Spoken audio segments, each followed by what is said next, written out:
Sa gitna ng batikos, inilatag ni Secretary Francisco Laurel Jr. ang kanyang mga plano sa Department of Agriculture. Kasama na rito ang pagpapalakas sa local production. Nasa sentro ng balita si Clazel Pardilla, live.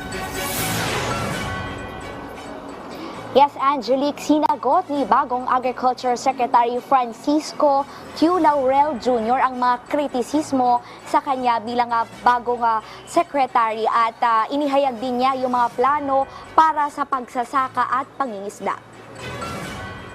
Sa kanyang unang araw bilang bagong kalihim ng Department of Agriculture, inilatag ni Secretary Francisco Q. Laurel Jr. ang kanyang mga tututukan sa kagawaran. Una, ang pagpapataas ng produksyon ng mga agrikultural na produkto, partikular na ang bigas. Alinsunod-an niya ito sa direktiba ni Pangulong Ferdinand R. Marcos Jr. Pero hindi lamang sa Pilipinas, kundi sa pandaigdigang merkado mahal ang bigas. Kaya aminado si Secretary Laurel na imposible pa sa ngayon na mapababa sa 20 pesos ang kada kilo ng bigas. Pero sisikapin aniya ng DA na gawin itong abot kaya. Today that is not possible. But with yung directive ni Presidente to modernize, irrigate, use the right seeds and mechanize and all of that, maraming gagawin. We are getting ready to do our best to try to make rice affordable. We're hoping to do that in the coming, maybe towards the end of next year. Ayon sa kalihim, bubuhay niya ang Bureau of Agriculture Statistics para magkaroon ng tamang datos ng produksyon ng bansa.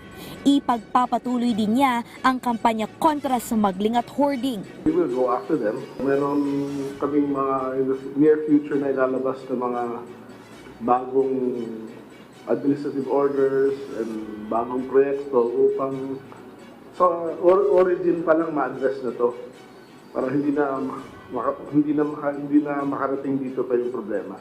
Bubuo rin si Secretary Laurel ng intelligence group para tutukan ang korupsyon sa ahensya. I will be creating my own intelligence group which they are here now. One of the directives also ni Presidente is to, kung may dumi dyan, clean it up. I plan to work with the current team and then assess na lang, after a while. And depende na sa performance yan.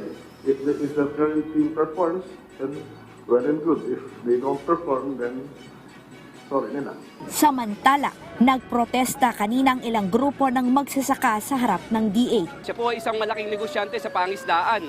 At tiyak na po ito na meron po itong conflict of interest para sa kanyang interes, sa kanyang negosyo. Kilalang bilyonaryo si Secretary Laurel na naging matagumpay sa fishing, manufacturing, energy, real estate at iba pang negosyo. Pero gate niya, nagbitiw na siya sa mga ito. DA is a full-time job. I have no time to do anything else. Laki ng departamento. When I was asked by the President to join DA, I actually hesitated a couple of times. But then at the end of the day, na-challenge ako diba? To do something for the country. At bottom line, mahal ko yung bansa natin and I want to help. Nilinaw din ni Secretary Laurel ang posisyon niya sa importasyon at paano ito mababawasan. Hindi ako pro-importation. I am pro-production. I'm a producer. While I import, but I produce a lot more. So I believe in the Filipinos can produce more.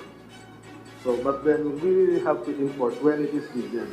Kasalukuyang ipinapanawagan ng ilang grupo ng magsasaka na ibalik na sa normal ang taripa na ipinapataw sa bigas, karneng baboy at mais. Hindi naman bumaba yung price ng imported na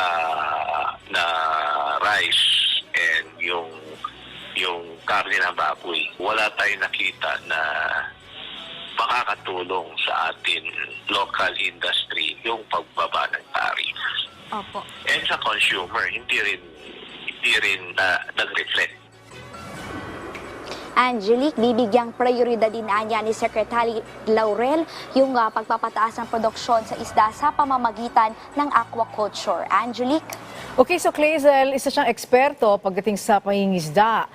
May nabanggit ba rin siya tungkol sa mga maybe expertise o karanasan pagdating sa land-based agriculture?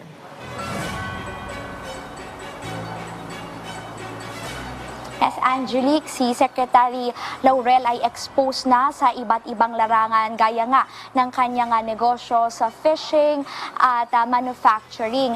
Magdadala raw siya ng mga expert o eksperto sa iba't ibang larangan at papasok dito sa DA para tingnan kung ano pa yung pwedeng maiambag. Pero nilinaw niya na kung sino yung mga narito na at kung maganda naman yung performance ay mananatili.